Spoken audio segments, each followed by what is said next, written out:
Here, on the edges of a sprawling city, a different kind of ecosystem thrives.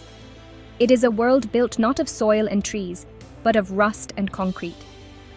Thousands of homes, pieced together from salvaged wood, corrugated tin, and colorful plastic sheets, cling to the hillsides. They rise in layers, like a man-made coral reef, reaching towards a sky that is often heavy with haze. Below, the city of Manila hums with a relentless energy, a distant sea of lights and sounds. This is a place of shadows and sharp light, where life has adapted to the most challenging of conditions. It is a testament to survival and to the enduring power of community in the face of immense pressure. The pathways here are narrow and winding. They are the arteries of this community, twisting between dwellings like the roots of an ancient tree. Rain turns them into streams of mud. The sun bakes them into hard-packed earth. The air is thick with a complex mixture of smells. The sweet aroma of rice cooking over an open fire, the sharp tang of salt from the nearby sea, and the ever-present scent of damp earth and decay. Every step is a careful negotiation. Every corner turned reveals another story, another life being lived with quiet determination. It is a landscape that demands respect, for it is shaped by the hands of those who call it home. From a high vantage point, the sheer scale of this settlement is breathtaking. It stretches as far as the eye can see, a patchwork quilt of makeshift structures. In the early morning, a gentle mist often hangs over the rooftops, softening the hard edges of the metal and wood. As the sun climbs higher, it casts long, dramatic shadows that move slowly across the labyrinth of alleys. This is a city within a city, with its own rules, its own rhythms, and its own unique beauty. It is a world where every single object has a purpose, where nothing is wasted. Every piece of discarded material has the potential to become part of a wall, a roof, or a floor. The sounds here are as layered as the landscape itself. There is the constant crowing of roosters, a sound that marks the beginning of each day long before the sun appears. The distant rumble of traffic from the city below provides a ceaseless, low-frequency hum. Closer, one can hear the murmur of voices, the laughter of children, and the soft, rhythmic patter of footsteps on worn paths. These are the sounds of life, of a community that is always awake, always moving. It is a symphony of human existence, played out against a backdrop of incredible hardship, yet filled with an undeniable sense of vitality and purpose. If you found this glimpse into life in the shadows of Manila compelling, make sure to subscribe to our channel for more in-depth stories and powerful insights from around the world. Your support helps us bring these important stories to light. As dawn breaks, the hunt begins. It is not a hunt for wild animals, but for something far more fundamental: the resources needed to survive another day. For many, the day starts with a journey into the city's vast river of waste. Men, women, and even young children set out with large empty sacks slung over their shoulders. They are scavengers, or mangangalakal, and their territory is the mountain of refuse delivered daily to the city dumps. Their movements are practiced and efficient. They know what to look for: plastic bottles, scrap metal, cardboard, and anything else that can be sold for a few precious pesos. The work is grueling and dangerous. The sun beats down relentlessly, and the smell is overwhelming. Yet, they move with a focused grace, their eyes scanning the debris with an expertise born of necessity. Each plastic bottle is a small victory. Each piece of copper wire is a valuable prize. They work side by side, sometimes in silence, sometimes sharing a joke or a piece of news. It is a cooperative effort, a silent understanding among those who share this difficult trade.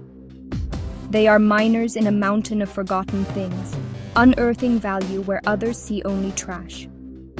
This is the foundation of their economy, a fragile but essential lifeline. The hunt is not limited to the dumps.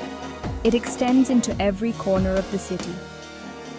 Some residents become street vendors, selling small packets of peanuts, cigarettes, or cold water to commuters stuck in traffic. Their voices are a familiar part of the urban soundscape, calling out their wares with a persistent melodic cry.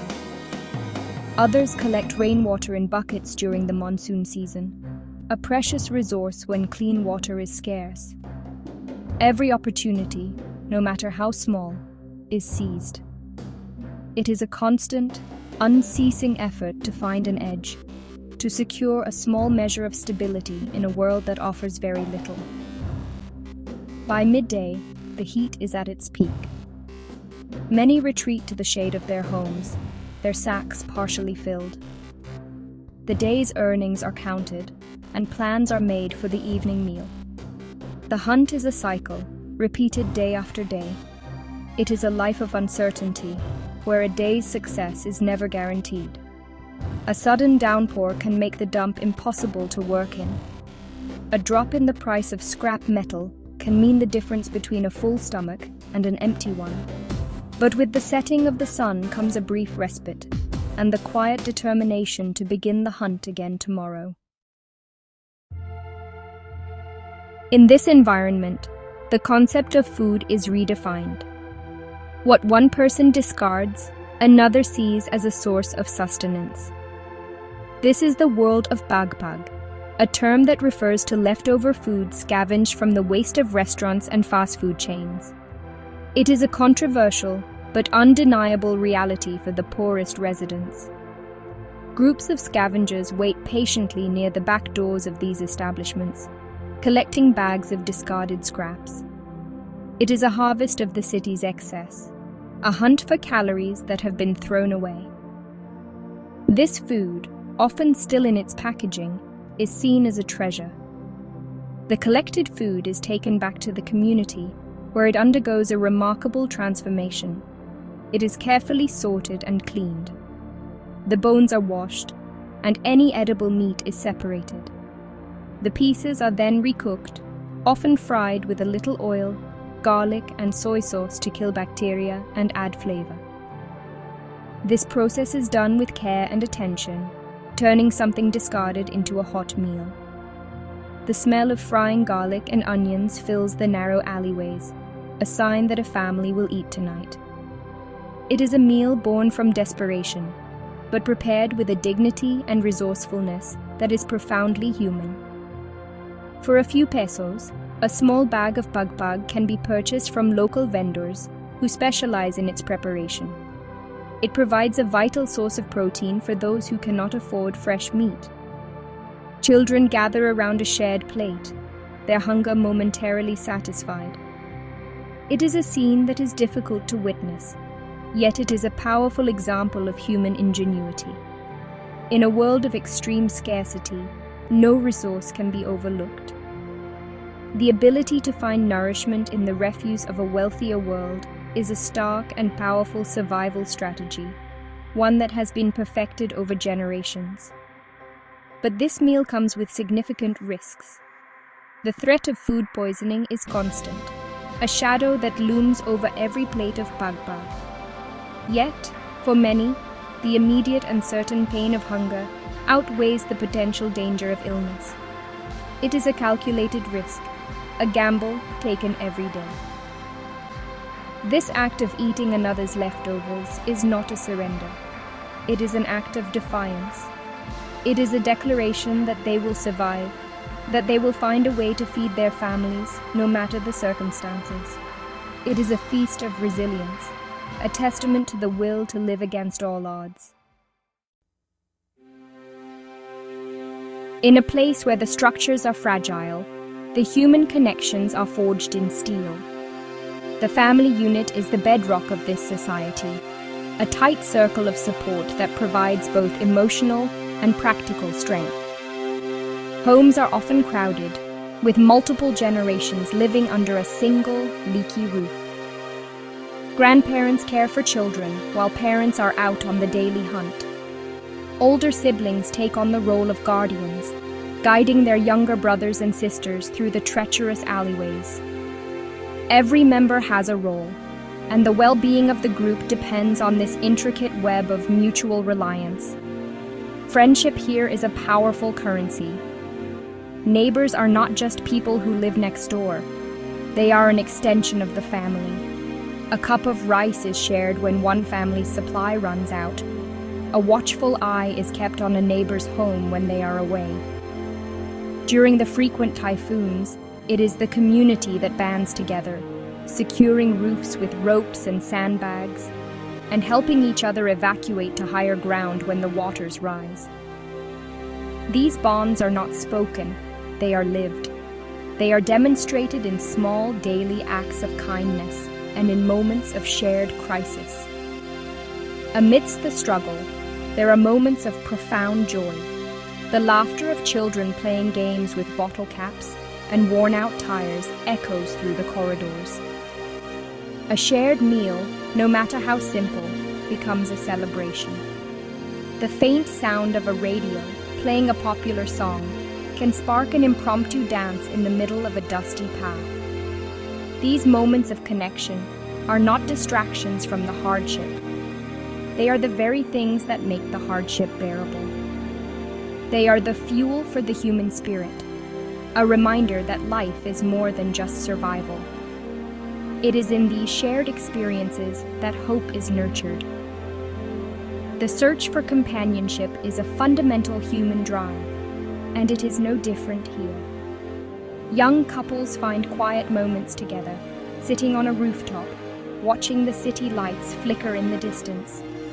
They dream of a future, of stability, of a life beyond the confines of the slum.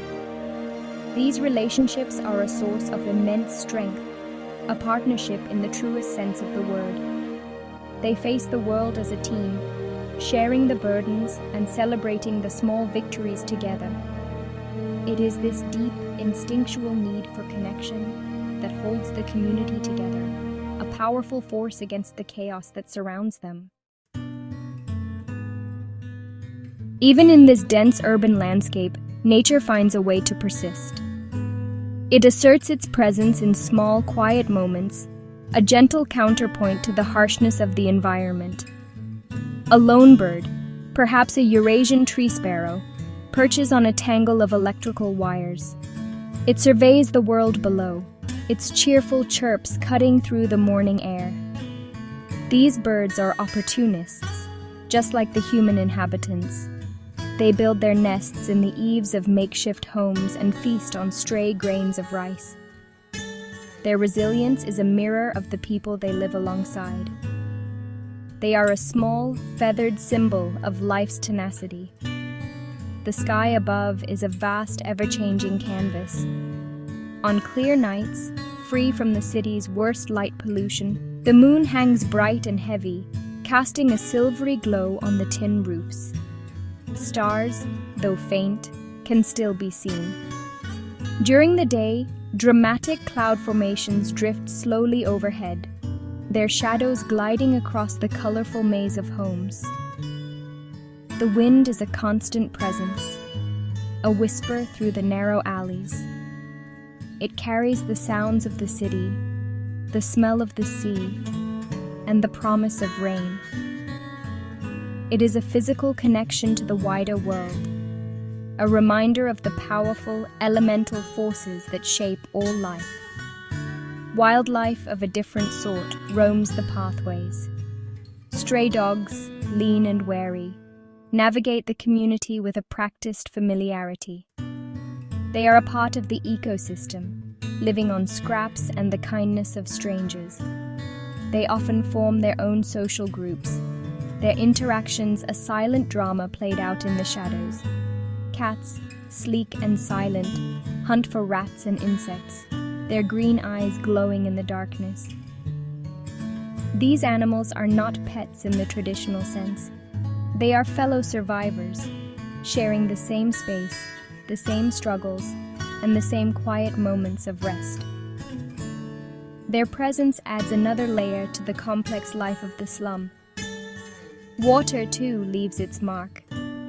The monsoon rains arrive with dramatic force, a torrent that washes the dust from the air, and turns the ground to rivers of mud. The sound is deafening, a relentless drumming on the metal roofs. Puddles form, reflecting the grey sky like broken mirrors. Children, undeterred, often play in the downpour, their laughter mixing with the sound of the storm. The rain is both a blessing and a curse. It provides much-needed water, but it also threatens to flood homes and turn pathways into impassable mires. It is another of nature's powerful rhythms, a force to be respected and endured. To look upon this world is to witness a profound paradox. It is a place of immense deprivation, yet it is not a place of despair. In the face of conditions that would seem insurmountable, the human spirit does not just endure, it shines with a fierce and quiet light. It is visible in the mother who carefully washes a scavenged meal for her children. It is present in the father who spends 10 hours under a relentless sun, searching for scraps of metal to sell. It is heard in the laughter of children who can create a world of wonder from a broken toy and a patch of dirt. The resilience seen here is not a passive acceptance of fate. It is an active, creative, and relentless engagement with life. It is the ingenuity to build a home from nothing, the courage to find sustenance in what has been thrown away, and the grace to share a little with someone who has even less. This is not a story of victimhood. It is a story of agency, of people who, despite being given the fewest resources, find ways to carve out a life filled with meaning, connection, and purpose. Their dignity is not something that can be taken away by poverty. It is something they forge themselves every single day. The future for these communities is uncertain. The pressures of a growing city, of economic instability, and of a changing climate are immense. But to focus only on the uncertainty is to miss the most important truth. The strength found here, the strength of family, of community, of an unbreakable will to live, is a powerful force. It is a deep well of resilience that has been drawn upon for generations. This strength is the most valuable resource of all, more precious than any scrap of metal or plastic that can be salvaged from the city's waste. In the end, the story of this place is not just about survival. It is about the remarkable capacity of human beings to adapt, to create, and to find hope in the most challenging of landscapes. It is a lesson in what it truly means to be human. It teaches us that dignity is not defined by what we have, but by how we live. And that even in the deepest shadows, the human spirit can find a way to create its own light, a light that is both powerful and profoundly beautiful. The will to carry on, to build, to love, and to hope is perhaps the strongest force on our planet.